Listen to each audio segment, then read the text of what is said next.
Hello po sa inyo mga ka-Jansky, kumusta po kayo? At ngayong araw na ito ay meron naman po tayong bagong ibabahagi sa inyo na kung saan ito po ay mga simpleng paraan para mas lalo pang maka-attract ng mga good luck niyan sa usaping yaman man o pananlapi. So bago po natin simulan ang mga ritual ay nais ko lang po i-promote sa inyo para po sa mga gusto ng mga pampaswerte sa inyong mga negosyo, sa inyong mga trabaho, sa inyong mga career, or kung kayo po ay mahilig maglaro ng mga unyo ng sugal, meron po tayong pampaswerte dyan. Para po sa mga interesado ay mag-PM lamang po kayo sa akin. Well anyway, ngayong araw na ito po ay para sa mga taong mahilig po silang maglaro ng sugal, tumaya ng loto, or ano po man yan, STL, okay, or wedding. So, pwede nyo po itong gawin na bago po kayo umalis ng inyong pamamahay.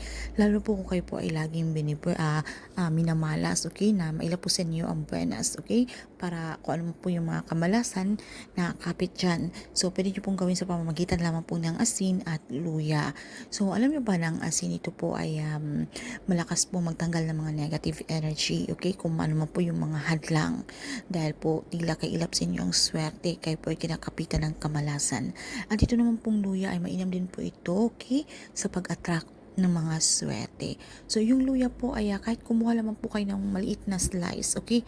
Yung kailangan natin, mag-slice lamang po kayo ng maliit na portion ng luya at pagkatapos maglagay lamang po kayo ng sa isang kahit platito lang po, kahit katamtamang dami ng asin, at saka gawin nyo po ito sa umaga between 6 to 8 a.m. Alright? So, maghanap po kayo ng parte sa inyong pamamahay na kayo po ay komportable. Na pwede nyo pong gawin ang ritual na ito na wala pong mga distraction, na kayo po ay makakapag-focus. So, make sure naka-off po ang inyong mga telebisyon, inyong mga radyo, nakasalin po ang inyong mga phone, okay? Para tayo po ay itong ritual ay maging mabisa. So, ang gagawin nyo po ay para ito po ay mas lalong ma-activate ang energy, dasalan nyo po muna ito. So, kung kayo po ay Katoliko, isang ama namin at isang sumasampalataya ako. Pero kung iba naman po ang inyong reliyon, ay wala pong problema, pwede po nyo gamitin kahit ano po yung mga personal na dasal. Basta ang importante dito, tayo po ay sincere at tayo po ay taos-puso kapag tayo po ay nakikipag-communicate kay universe. And then, sabitin nyo na po ang inyong mga intention kung bakit nyo po ginagawa ang ritual na ito. And then maging positibo, palakasin niyo po ang inyong paniniwala. I-claim, i-affirm niyo po sa inyong mga sarili ang mga swerteng darating. Sabitin niyo lamang po yung ating katagang, thank you universe. Now I'm ready to receive the blessings. At pagkatapos ito mga ka-Jansky, okay, so bago po kayo umalis ng inyong pamamahay, ito pong asin na ipahid nyo po ito sa inyong dalawang kamay. Okay, kapag napahid nyo na po ito, ay inyo lamang po itong ikuskus, itong ating luya, okay, sa pinahid nyo pong sa inyong kamay, okay, itong asin. Ito po ay makakatulong para lumapit po yung mga swerte na yan, at kung kayo po ay mga kitang-kapitan ng mga kamalasan o marami pong mga hadlang, na feeling nyo po ay kailap ng swerte. So ito po ay napakamabisa.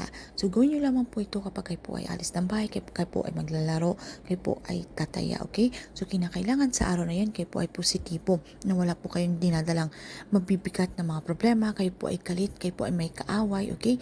So dapat kayo po ay positive energy lang po, kayo po ay positibo, na kayo po ay masaya, at malakas po ang inyong paniniwala na kayo po ay siswertihin sa araw na yan.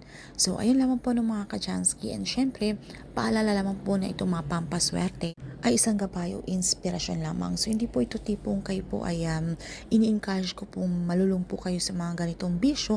Kinakailangan ito po ay libangan nyo lamang, na hindi po talagang pinafocus nyo na wala na po kayong ibang ginagawa, kundi itong sugal lamang na to the point na kayo po ay nalululong na, or kayo po ay nagkanda baon-baon sa utang dahil kayo po ay naubos na po ang inyong pera. So, hindi po ito dapat ganun. So, dapat i-balance nyo po lahat. Meron po kayong trabaho, at meron po kayong ipon, at meron po kayong extra pera na ito po yung panggagamit nyo, na meron po kayong mga extra time, or libangan nyo lamang. Okay? Inuulit ko po ay dapat hindi nyo po inuubos lahat ng inyong pera dito. Okay?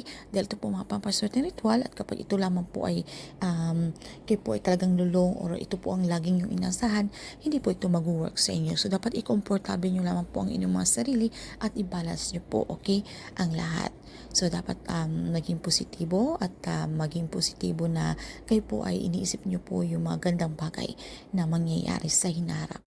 So, yun lang po ng mga Kashansky at maraming salamat. Kung meron po kayong mga katanungan or kung hindi man po na masyadong naintindihan sa topic na ito, ay paki-comment na lamang po sa ibaba.